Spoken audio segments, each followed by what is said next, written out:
esteja convosco, Ele está no meio de nós. Proclamação do Evangelho de Jesus Cristo segundo Mateus. Glória a vós, Senhor. Ao saber que João tinha sido preso, Jesus voltou para a Galiléia. Deixou Nazaré e foi morar em Cafarnaum, que fica às margens do mar da Galiléia, no território de Zabulon e Neftali, para se cumprir o que foi dito pelo profeta Isaías: terra de Zabulon, terra de Neftali, caminho do mar, região do outro lado do rio Jordão, Galiléia dos pagãos. O povo que vivia nas trevas viu uma grande luz, e para os que viviam na região escura da morte, brilhou uma luz. Daí em diante, Jesus começou a pregar dizendo: convertei-vos, porque o reino dos céus está próximo. Quando Jesus andava à beira do mar da Galiléia, viu dois irmãos, Simão, chamado Pedro, e seu irmão André. Estavam lançando a rede ao mar, pois eram pescadores. Jesus disse a eles: segui-me, e eu farei de vós pescadores de homens. Eles imediatamente deixaram as redes e o seguiram. Caminhando um pouco mais, Jesus viu outros dois irmãos, Tiago, filho de Zebedeu, e seu irmão João. Estavam na barca com seu pai Zebedeu, consertando as redes. Jesus os chamou. Eles imediatamente deixaram a barca e o pai e o seguiram. Jesus andava por toda a Galiléia, ensinando em suas sinagogas, pregando o evangelho do reino e curando todo tipo de doença e enfermidade do povo. Palavra da salvação.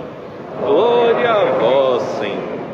Que as palavras do Santo Evangelho perdoem nossos pecados. Amém.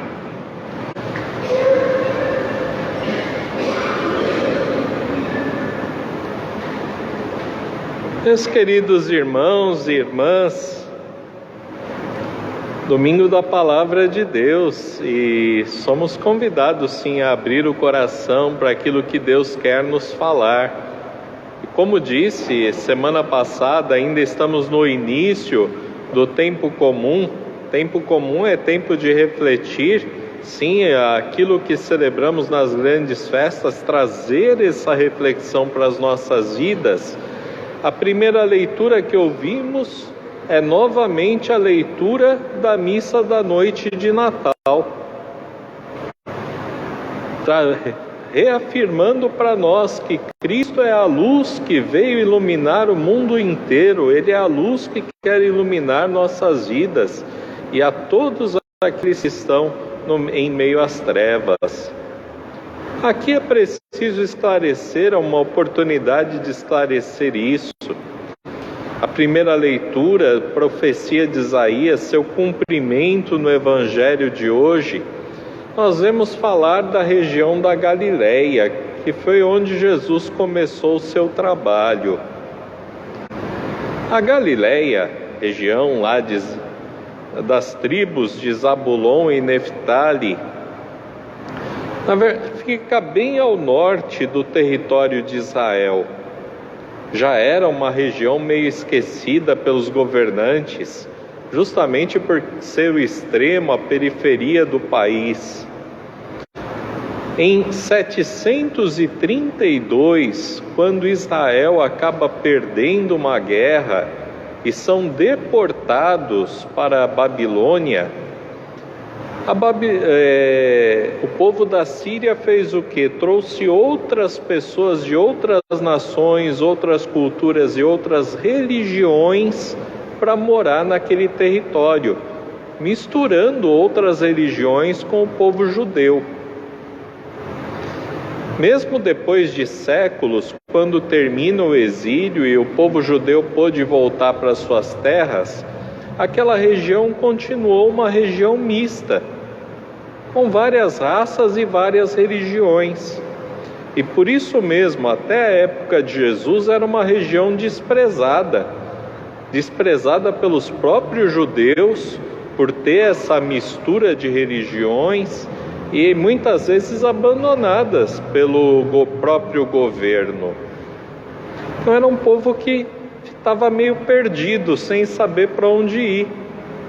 Quando você não tem governo, as religiões estão misturadas, cada um fala uma coisa diferente. O povo sofrendo com guerra e invasão dos romanos. É como se estivessem no meio das trevas, é como se estivessem perdidos. E notem, foi para esse povo que Jesus veio primeiro. Foi ali que Jesus começou a evangelização, o anúncio da Boa Nova. E foi ali que Jesus escolheu seus primeiros apóstolos, seus primeiros discípulos, do povo sofrido, do povo que era esquecido. Foram esses que Jesus escolheu. Se pensarmos bem, a nossa sociedade atual não é muito diferente daquilo que se vivia naquela época. Vivemos numa sociedade plural, onde a fé católica não é mais a cultura predominante. Temos várias religiões, vários discursos, e muitas vezes somos esquecidos também pelos governantes, e a gente continua meio que perdido às vezes. É para nós que Jesus hoje vem trazer a sua luz, a sua boa nova. E como diz na primeira leitura, vem trazer uma grande alegria, porque Ele é o nosso Salvador, é Ele que quer conduzir nossas vidas. Padre, por que o Evangelho fala que Jesus traz uma grande alegria e a gente continua às vezes tão triste? Tem tanto motivo de tristeza nessa vida, tem tanto motivo de preocupação, são tantas coisas que nos tiram do sério, que nos deixam com raiva nesse mundo. E a chave é justamente abrir o coração para a palavra de Deus. Só a palavra de Deus é capaz de expulsar para longe de nós as tentações, é capaz de nos trazer um consolo para que a gente possa encontrar as razões da alegria de novo. Só a palavra de Deus é a verdadeira luz de Cristo para as nossas vidas. E aqui vem um momento de reflexão: quanto tempo temos dado da nossa vida para a palavra de Deus? A gente pode até falar, a vida é tão corrida, somos tão ocupados, mas quanto tempo a gente fica num celular? Quanto tempo a gente fica na frente de uma televisão? E a gente reclama que Deus não dá uma resposta para a gente. Às vezes a gente não para ler um trechinho da Bíblia sequer. Lendo a proposta do Vaticano para esse dia, veio até o questionamento: a gente tem tanta coisa no celular, vocês têm a Bíblia no celular? Tem algum aplicativo que ajude a encontrar a palavra de Deus ou a mensagem da igreja no celular? Que a gente gasta a vida com tantas coisas. E Cristo quer ser nossa luz, Ele quer realmente nos conduzir por Sua palavra. Ele é razão, sim, da nossa alegria. Precisamos dar esse espaço para Deus. Cabe aqui ressaltar: a palavra de Deus é mais do que só a Bíblia, né? Quando se fala a palavra de Deus, a gente está falando não só da Bíblia. O dia da Bíblia é 30 de setembro, o dia de São Jerônimo. A palavra de Deus, como ensina a igreja, é a Bíblia também, que é as Sagradas Escrituras, mas também são os escritos dos santos padres, os primeiros santos da Igreja que nos transmitiram a fé. É a liturgia, os escritos litúrgicos que falam tanto conosco. E é também o magistério da Igreja, a palavra oficial dada pelo Papa, pelos bispos em comunhão, os documentos que a Igreja nos transmite. Não é só a palavra, porque fala a verdade, a Bíblia é difícil pra caramba. A Bíblia tem trechos muito complicados e só o magistério da Igreja é que tem autoridade para dar interpretação verdadeira, a verdadeira e autêntica interpretação da palavra de Deus para nós. Cada homilia que eu preparo, eu digo para vocês, eu procuro entrar nos sites do Vaticano, procuro conferir se eu estou em comunhão, se eu não estou falando besteira, coisa só da minha cabeça. Precisa. Diz a segunda leitura, tem gente que usa a palavra de Deus para dividir as pessoas. Desde aquele tempo, São Paulo falava das divisões na igreja, e quanta gente manipula a palavra para nos confundir muitas vezes. Nós precisamos dizer não a isso. Ser conduzido só pela Bíblia, cada um querer interpretar do seu jeito, isso é protestantismo. A verdadeira fé nos coloca em comunhão com a igreja, nos coloca em comunhão uns com os outros. Por isso eu digo para vocês, se vocês ouvirem algum padre, até algum bispo, se falando contra a igreja, falando contra alguma coisa que é pronunciamento do Papa, falando contra a CNBB, que é a Conferência Nacional dos Bispos, que estão em comunhão com o Papa, duvide. Se estiver falando contra, se estiver semeando discórdia, separação dentro da igreja, duvide, porque nossa fé é uma fé de comunhão.